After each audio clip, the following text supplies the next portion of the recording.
वे लोग संपन्न घर से थे और अपनी संपन्नता को त्याग कर और बहुत समझदार थे। सारे पुत्र और महामौदगल्यायन दोनों बड़े अच्छे मित्र थे। और मित्रता भी किससे होनी चाहिए? आजकल तो लोग फेसबुक वाला मित्र बना रहे हैं और वहीं तक वह मित्र रहता है। वह मित्रता नहीं, मित्रता हम आप देखिए भगवान श्री कृष्ण और सुदामा की मित्रता को।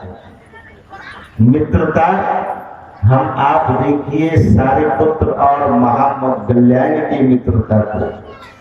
दरअसल में संत महात्मा ही हमारे सच्चे मित्र होते हैं और हम आपके हित की बात संत महापुरुष ही करते हैं। तो हम आपका हित कैसे होगा? तो शरीर को अच्छी तरह से समझें। सदगुरु महाराज कहते हैं कि क्षण क्षण पल पल समय सिरावे, नर्तन दुर्लभ फिर नहीं पावे। क्षण क्षण में मोमेंट टू मोमेंट शरीर का नाश होता जा रहा है, शरीर क्षीण हो रहा है।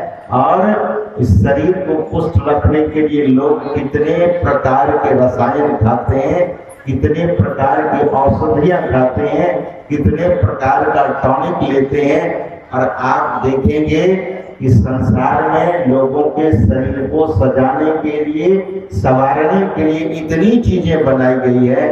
खास करके माता लोग अन्यथा नहीं लीजिएगा, माताओं के लिए आप देखेंगे इतना ऑप्शन है। एक दिन एक सज्जन हमें कह रहे थे कि जब कोई पुरुष वर्ग कुछ खरीदने जाते हैं तो ज्यादा ऑप्शन नहीं होता है। जूता जब खरीदने जाते हैं तो बहुत सारा विकल्प नहीं है, लेकिन माताओं के लिए बड़े सारे विकल्प हैं। तो मैं निवेदन ये कर रहा था कि शरीर के साजो सामान के लिए, शरीर को सजाने संवारने के लिए लोग जितने कंसर्न हैं, जितने लोग जागरूक हैं, उसी तरह से अपनी आत्मा को सजाने के लिए, अपने सेल्फ को सजाने के लिए भक्ति की बहुत जरूरत है। भक्ति हम आप नहीं करेंगे, ईश्वर की भक्ति नहीं करेंगे तो फिर यह जीवन बिगड़ेगा और न जाने कितने मुद्दत काल तक के लिए यह जीवन बिगड़ जाएगा। इसीलिए भगवान श्री राम सावधान करते हैं। तारभूषण जी गरुड़ जी भी इसी संवाद को अपने बीच लोगों के सामने रखते हैं और कहते हैं कि इस शरीर को संभालिए, क्योंकि यह शरीर कुछ वर्षों के लिए मिला है, कुछ समय के लिए मिला है। ऐसा नहीं कि यह शरीर शाश्वत है। हम आप जानते हैं कि यह शरीर मरण धर्म है, तो इसको सोचने, इसको सजाने के लिए, संवारने के लिए हम आप अवश्य ही इस पर ध्यान दें। और भगवान कहते हैं कि निकृष्टता को, इसके निकृष्टता को और इसकी महिमा को, दोनों पक्ष को देखिए, आप खूब गहरे तौर से देखिए, तब जीवन में हम आप सुखी हो जाएंगे।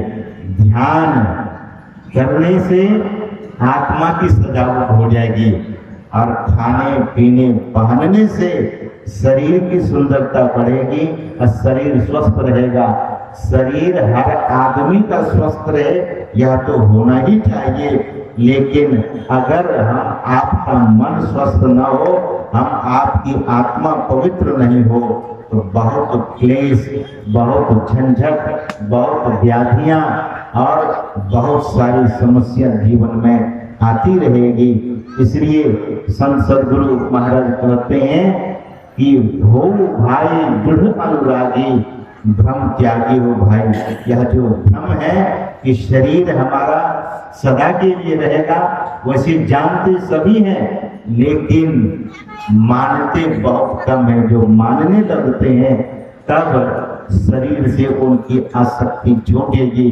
सद्गुरु महाराज ने कहा, कहने की कृपा की 12 मासा में कि यह निश्चित है, ना भयो इस जग में को कितनों अपनों की कोई भी कितना भी अपनापन बना ले, लेकिन शरीर ही क्षण भंगुर है तो अपना और पराया यह दोनों छूटेगा। सदगुरु महाराज कहते हैं कि अगहन दाहन प्रकृति भोगन गहन को जो धावही क्लेश पावही हार आवही कबहू नहीं तृप्त आवही। कभी भी व्यक्ति तृप्त नहीं हो सकता।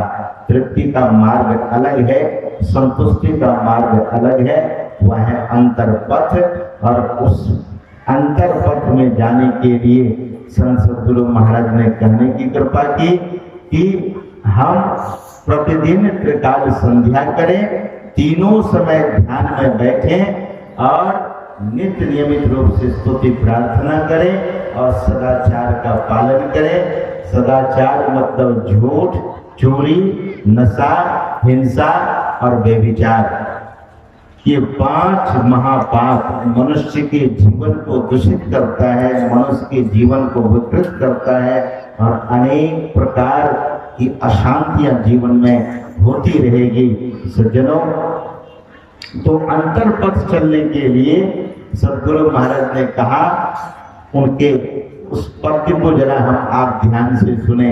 वे कहते हैं कि गुरु बिन ध्यान नहीं। उसके पूर्व वे कहते हैं कि तन नव द्वार हो रामा, अति ही मलिन हो ठामा, त्यागी चढ़ो दसम द्वारे, असुख पाओ रे भाई। अगर सुख पाना चाहते हैं तो इस शरीर में 10वां द्वार है।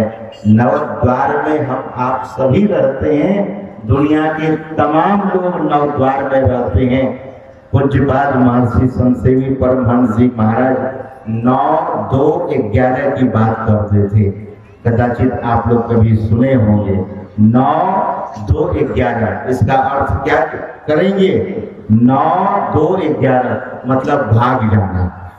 वे 9-2-11 हो गए मतलब भाग गए।